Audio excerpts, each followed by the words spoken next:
Hello and welcome to the Homebrew Review. My name is Ethan Stamp and I'm your host, and today we'll be doing the Chronomancer. Now, this one is going to be another episode where I don't put a lot of effort into editing. I've been working with some stuff on Copper and a lot of my projects that I was talking about. So, hey, so let's just jump right into it. So the whole theme of Chronomancer is it's meant to be basically an action economy manipulation type class with some spellcasting on the side, which is very interesting because the whole premise of it is like making it easier to move and shit like that. You guys get it. So let's get into the balancing, because there's not much to talk about design because it's fairly simple. Okay, overall the Chronomancer is really well balanced.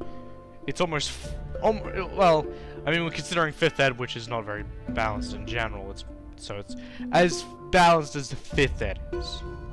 Anyway, the main thing I want to talk about quickly mentioning these two things anyway.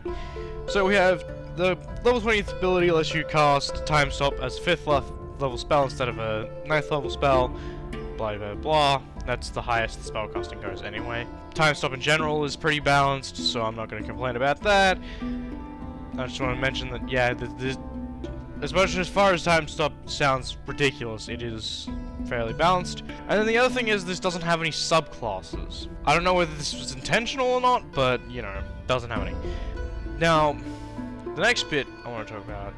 Oh no, hey, if you wanted to add subclasses yourself, I'd make them based off the Chrono weapon and the Tachyon travel abilities, because they seem like they could be expanded upon. So let's move straight into multiclassing. Here's the fun, interesting one. Multiclassing. So you can't multiclass into Chronomancer. Let's just start with that. You can only go out of it. So what's the benefit of multiclassing with Chronomancer? Well, action manipulation is already a strong power to have. However, the fun bit about this is that it's a balanced multiclassing, because a lot of the absolutely broken ones are level 15s or above. The rest of them are like minor buffs that help said player. Now, I can't say that there are no users for the passive buffs earlier on, but it's not a huge difference that it is going to make some ridiculously broken combos like a lot of other classes have. Now, I know this is a shorter episode, but I'm gonna put some information at the end. Don't worry. Quickly. So how do I rate this? I rate this a 4.5. Why do I rate this, even though I've been saying it's perfectly balanced and stuff like that?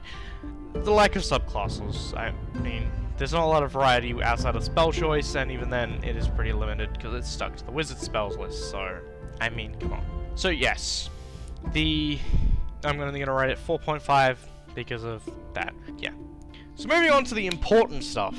I've been working on a Digimon module, as I said, I think, in the discussion video, and I've put myself into the testing phase. I haven't planned a testing session yet, but we're set up for a test run, well, to a certain degree. But the point is, I will release sort of my guide to making it. I will kind of, you know, here or there a little bit, like, tell you how it works and stuff like that.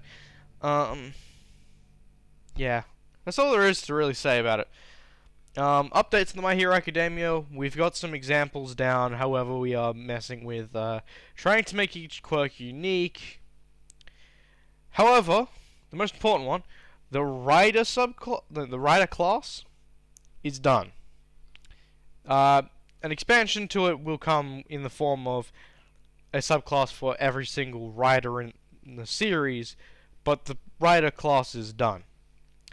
If you don't know what I'm talking about, it was in a failed recording that I explained that me and a friend were fixing up the rider class, or master Masked Warrior on the Homebrew wiki because it just had too much damage output, was a bit broken.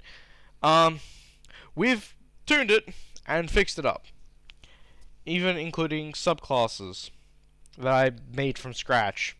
I'm a little iffy on some of the choices I've made, but overall I'm pretty happy with it. So that will be released when I do the re-recording for the Masked Warrior class.